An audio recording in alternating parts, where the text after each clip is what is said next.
মিনাসান konnichiwa আসসালামু আলাইকুম। আমি হাসিবুল ইসলাম শান্ত, আর আপনারা দেখছেন আপনাদের প্রিয় চ্যানেল সাকুরা নিহনগো গাক্কো। ভিডিও থাম্বনেইল দেখে আপনারা হয়তো ইতিমধ্যেই বুঝতে পেরেছেন আজকে আমরা কোন টপিক নিয়ে আলোচনা করতে চলেছি। জাপানি ভাষা শিখতে গিয়ে যদি কোনো পার্টিকেল সবচেয়ে বেশি বিভ্রান্তি সৃষ্টি করে থাকে তবে সেটা হলো ওয়া পার্টিকেল। আর আজকে আমরা এই ওয়া পার্টিকেলের এ টু জেড সম্পর্কে এই ভিডিওতে শিখব। তাই ভিডিওটি শেষ না হওয়া পর্যন্ত সঙ্গে থাকুন, কারণ আজকের পর থেকে ওয়া পার্টিকেল নিয়ে আপনার আর কোনো প্রশ্ন থাকবে না ইনশাল্লাহ। তাহলে আর কথা না বাড়িয়ে শুরু করা যাক আজকের ভিডিওটি।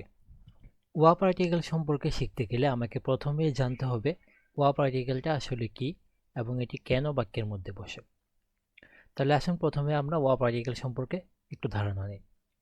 তো দেখেন এখানে আমি লিখেছি ওয়া পার্টিকেলের একাধিক ব্যবহার রয়েছে, তবে এর মৌলিক কাজ হলো বাক্যের একটি বিষয় বা টপিক নির্ধারণ করা, অর্থাৎ কথোপকথনের কোন বিষয়টি বা কাকে নিয়ে আলোচনা হচ্ছে সেটিকে বাক্যের বাকি অংশ থেকে আলাদা করে দেখানো। তাহলে এখানে আমরা শিখলাম ওয়া পার্টিকেলের মৌলিক কাজ হচ্ছে একটি বাক্যের টপিক খুঁজে বের করা। তো এখন আমাকে জানতে হবে আসলে টপিক জিনিসটা কি। তো এখানে আমি লিখেছি, দেখেন টপিক মানে কি। টপিক মানে বাক্যে কোন জিনিসটার কথা বলা হচ্ছে, অর্থাৎ পুরো কথাটা, পুরো বাক্যের কথাটা কাকে অথবা কোন ব্যাপারকে ঘিরে বলা হচ্ছে, ওই বিষয়টা হচ্ছে একটা টপিক। তারপরে যে বিষয়টা ছিল যে প্রযুক্তিগতভাবে ওয়া কোনো সাবজেক্ট, কর্তা, অবজেক্ট, কর্ম ইত্যাদির উপর ব্যাকরণগত ভূমিকা নির্ধারণ করে না। তো এখানে যে বিষয়টা বলা হয়েছে সেটা হচ্ছে আমরা যে নর্মালি লেসন 1 থেকে পড়ে আসলাম যে সাবজেক্টের উপরে ওয়া পার্টিকেল বসে, এই বিষয়টা কিন্তু কোনো নির্দিষ্ট গ্রামাটিক্যাল ব্যাখ্যা নয়। আসলে আমরা যখন কথা বলি তখন যে বিষয় নিয়ে কথা বলে থাকি এবং যে টপিক নিয়ে কথা বলে থাকি ওই টপিকটা সবসময় সাবজেক্টেই থাকে, মানে সবসময় শুরুতে থাকে, যে কারণে ওই টপিক নির্ধারণ করতে গিয়ে ওয়া পার্টিকেলটাও সাবজেক্টের সাথে ব্যবহার হয়। তাই বলে যে আমি সাবজেক্টের পরে ওয়া পার্টিকেল বসে এটা বিশ্বাস করে ফেলবো, বিষয়টা এরকম না। একটা বাক্যের টপিক সাবজেক্টে থাকে বিদায় সাবজেক্টের পরে ওয়া পার্টিকেলটা ব্যবহার হয়ে থাকে। আচ্ছা, তাহলে এখন আমরা শিখে ফেললাম যে ওয়া পার্টিকেলটা আসলে কেন বাক্যে বসে এবং এটা কোন বিষয়কে ফোকাস করে। ওয়া পার্টিকেলটা বাক্যে একটা টপিক অথবা একটা বিষয়কে তুলে ধরে থাকে, একটা বিষয়কে আলাদা করে উপস্থাপন করে থাকে। এখন আসি তাহলে ওয়া পার্টিকেলের ব্যবহার নিয়ে।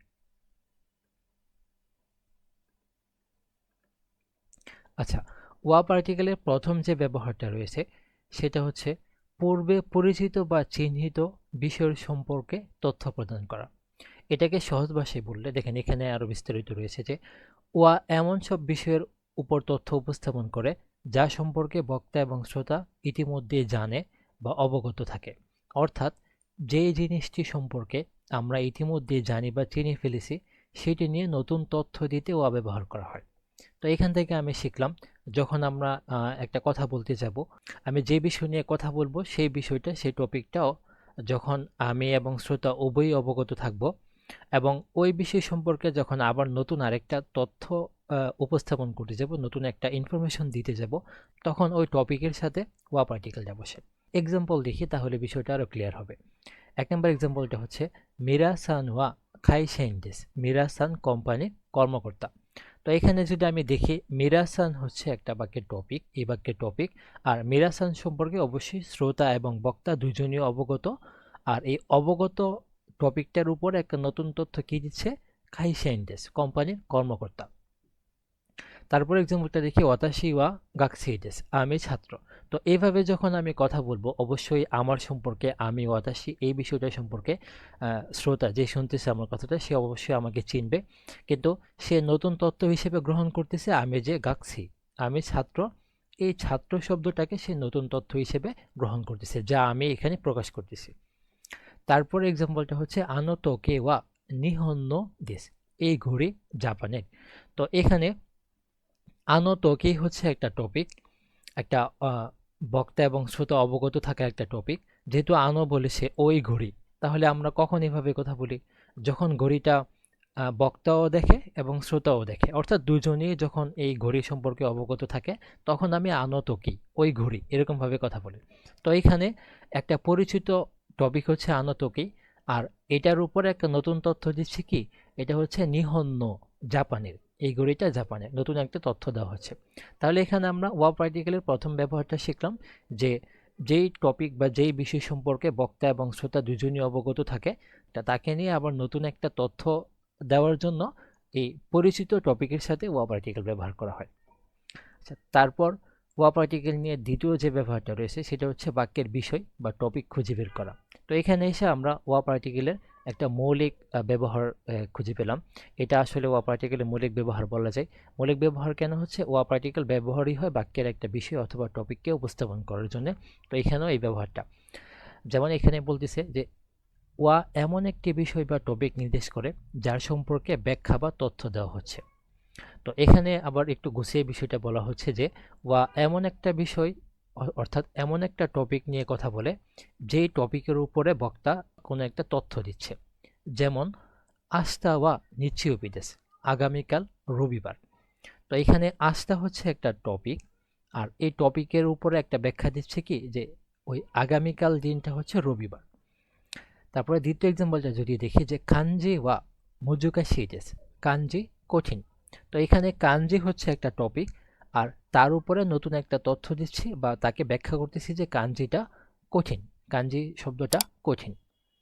তারপর যদি দেখি যে হোক্কাইদো ওয়া তোতেমো সামুই দেস, হোক্কাইদো খুব শীত।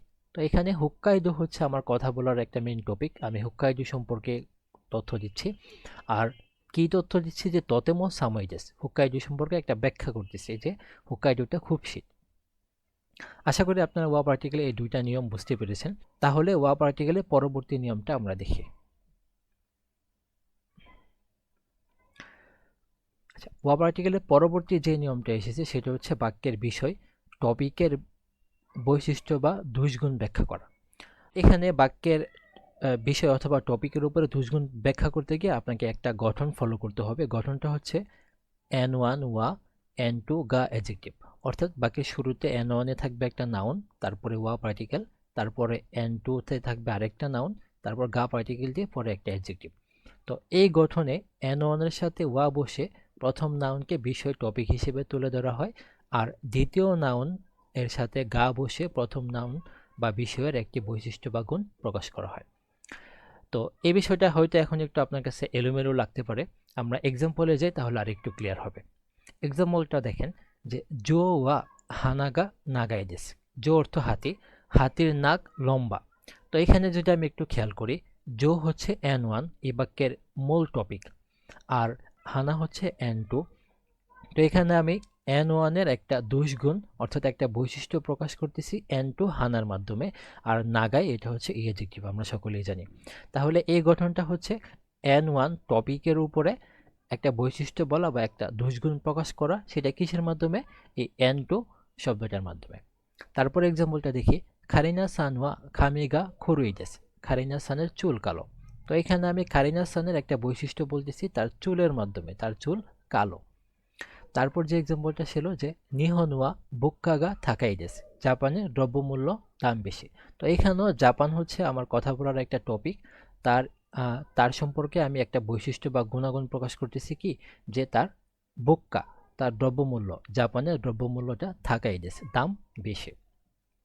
আচ্ছা, পরে 4 নাম্বার যেই ওয়াব আর্টিকেলের ব্যবহারটা ছিল সেটা হচ্ছে দুটি বিষয় বা তথ্যের মধ্যে বৈপরীত্য বা কন্ট্রাস্ট, মানে বিপরীত একটা বিষয় তুলে ধরা। তো এখানে লিখলাম যে ওয়া সাধারণত বাক্যের বিষয় বা টপিক নির্দেশ করে, এটা আমরা যে মৌলিক ব্যবহারটা শিখলাম ওয়াব আর্টিকেলে ওইটা। তবে কিছু ক্ষেত্রে এটি তুলনা বা বিপরীত কন্ট্রাস্ট অর্থেও ব্যবহৃত হয়ে থাকে।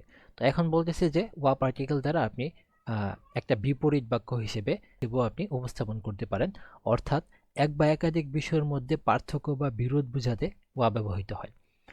তো এখানে হচ্ছে মানে দুইটা বাক্য যখন আমি একটার সাথে আরেকটা পার্থক্য করব, একটা পজিটিভ আর একটা নেগেটিভ, এরকম বিপরীত বাক্য বলতে যাব, তখনও ওয়া পার্টিকেল দিয়ে বোঝানো যায়। তো কন্ট্রাস্ট, বিপরীত বাক্য বিভিন্নভাবে প্রকাশ করা যায়। এর মধ্যে দুইটা ব্যবহার খুব বেশি প্রচলিত। প্রথমটা হচ্ছে সরাসরি তুলনা, অর্থাৎ সরাসরি দুটি বাক্য ব্যবহার করে, একটা পজিটিভ আর একটা নেগেটিভ, এরকমভাবে ব্যবহার করে বাক্যটাকে কন্ট্রাস্ট বা বিপরীত বাক্য হিসেবে তুলে ধরা। আর দ্বিতীয় ব্যবহারটা হচ্ছে অপ্রকাশিত তুলনা। এক্ষেত্রে একটাই বাক্য কিন্তু বিপরীতে অর্থ থাকবে। আচ্ছা, আমরা এটার আরো বিস্তারিত শিখব পরের পৃষ্ঠায় যদি একটু দেখি। আচ্ছা, এখানে দেখেন দুই প্রকার বিপরীত বাক্যের বিস্তারিতটা তুলে ধরা রয়েছে। তো প্রথমটা যদি আমরা দেখি যে সরাসরি তুলনা। সরাসরি তুলনা কোন বিষয়টা, যে দুটি বাক্য সরাসরি উল্লেখ করে কন্ট্রাস্ট করার সময় একটি হ্যাঁ বোধক এবং আরেকটি না বোধক বাক্য থাকবে। এক্ষেত্রে ওয়া বাক্যে থাকা গা এবং ও এর পরিবর্তে সরাসরি বসে। তো এখানে বলতেছে যে যখন একটা কন্ট্রাস্ট বাক্য হয়, মানে একটা বাক্য পজিটিভ এবং আরেকটা বাক্য নেগেটিভ হয়, এক্ষেত্রে ওয়া বাক্যে থাকা গা এবং ও পার্টিকেলের পরিবর্তে সরাসরি ব্যবহার হয়। এক্সাম্পল যদি দেখি, যেমন বাতা ওয়া খাই মাস্তা গা পান ওয়া খাই মাসেন দেশটা। তো এখানে বলতেছে মাখন কিনেছি কিন্তু পাউরুটি কিনেনি। তো প্রথম বাক্যটা হচ্ছে বাতা ও খাই মাস্তা গা। এখানে যদি আমি একটু খেয়াল করি, কাইমাস একটা ট্রানজিটিভ ভার্ব, নিয়ম অনুযায়ী এখানে ও পার্টিকেল বসার কথা ছিল, কিন্তু এই বাক্যটা পুরোটা বাক্য একটা বিপরীত অর্থাৎ একটা কন্ট্রাস্ট বাক্য হয়ে গেছে, যে কারণে ও এর পরিবর্তে সরাসরি এখানে ওয়া পার্টিকেলটা ব্যবহার করা হয়েছে। তারপরে বললাম যে পান ওয়া খাই মাসেন দেশটা, রুটি কিনে নি। তার মানে এখানে একটা হ্যাবোধক আর একটা নাবোধক, নিঃসন্দেহে এটা একটা বিপরীত বাক্য। আর বিপরীত বাক্য হবার কারণে এখানে কি আমি ও পার্টিকেল এবং গা পার্টিকেলের পরিবর্তে সরাসরি ওয়া পার্টিকেলটা দুইটা বাক্যে ব্যবহার করেছে। তো এটা ছিল একটা সরাসরি বিপরীত বাক্য প্রকাশ করার একটা মাধ্যম। তো আরেক প্রকার যে ব্যবহারটা রয়েছে সেটা হচ্ছে অপ্রকাশিত তুলনা, অর্থাৎ অপ্রকাশিত একটা বিপরীত বাক্য। তো এটা কিরকম দেখি, যে বাক্য একটিই থাকবে হ্যাঁ বোধক অথবা না বোধক, দ্বিতীয় বাক্যটি সরাসরি উল্লেখ না করলেও তার বিপরীতে অপ্রকাশিত অর্থ বহন করবে। তো এখানে বলতেছে যে অপ্রকাশিত বিপরীত বাক্যের ক্ষেত্রে আপনার বাক্য একটিই থাকবে, ওই বাক্যটা হতে পারে পজিটিভ অথবা হতে পারে নেগেটিভ, কিন্তু বক্তা এমনভাবে কথাটা বলবে যে দ্বিতীয় বাক্যে সরাসরি বিপরীত অর্থটা প্রকাশ না করলেও সেটা একটা অর্থ বহন করে থাকে। এই বিষয়টা এক্সাম্পল দেখলে আপনারা ক্লিয়ার হবেন। তাহলে এক্সাম্পলটা আগে দেখি। যেমন নিহন দেওয়া উমাও মিরু খোতোগা দেখিমাসেন, জাপানে ঘোড়া দেখা যায় না। তো এখানে জাপানের পরে দে পার্টিকেল মিরু মিমাস ভার্ব থেকে এসেছে। মিমাস জানি এটা একটা ট্রানজিটিভ ভার্ব, আর আমরা জানি যে কোনো কাজ যখন একটা স্থানে সংঘটিত হয় তখন স্থানের সাথে দে পার্টিকেল দিতে হয়। তো এখানে নিহন দে নর্মালি দে পার্টিকেলটা ব্যবহার হয়েছে, আর ওয়া পার্টিকেলটা ব্যবহার করে এখানে একটা অপ্রকাশিত না তুলনা প্রকাশ করতেছে। তো এটা কিরকম দেখেন, এখানে আমি বলছি যে এখানে বোঝানো হয়েছে যে জাপানে ঘোড়া দেখা যায়, অন্য কোথাও ঘোড়া দেখা যায় না। তো এই অন্য কোথাও ঘোড়া দেখা যায় না এই কথাটা বক্তা সরাসরি উল্লেখ না করলেও সে এই বিষয়টা এই যে এই ওয়া পার্টিকেলের মাধ্যমে তুলে ধরতেছে। আরেকটা এক্সাম্পল দেখি, তাহলে এটা ক্লিয়ার হবে। যে থাকাই কারা, এখানে আমি একটা স্পেলিং ভুল করে ফেলেছিলাম, এই জন্য সরি বলে নিচ্ছি। তো এটা হবে থাকাই থাকাই কারা আনো রেসোতোরান নিওয়া ইকিমাসেন। থাকাই কারা আনো রেস্তোরাঁ নিওয়া ইকিমাসেন, দামি সেজন্য এই রেস্টুরেন্টে যাবে না। তো এখানে বক্তা বলতেছে এই রেস্টুরেন্টটা দাম বেশি সেজন্য সে এই রেস্টুরেন্টে যাবে না। তার মানে সে নীরব একটা উত্তর দিচ্ছে যে সে অন্য আরেকটা সস্তা রেস্টুরেন্টে যাবে, কিন্তু ওই কথাটা সে ডিরেক্টলি উল্লেখ করে নাই।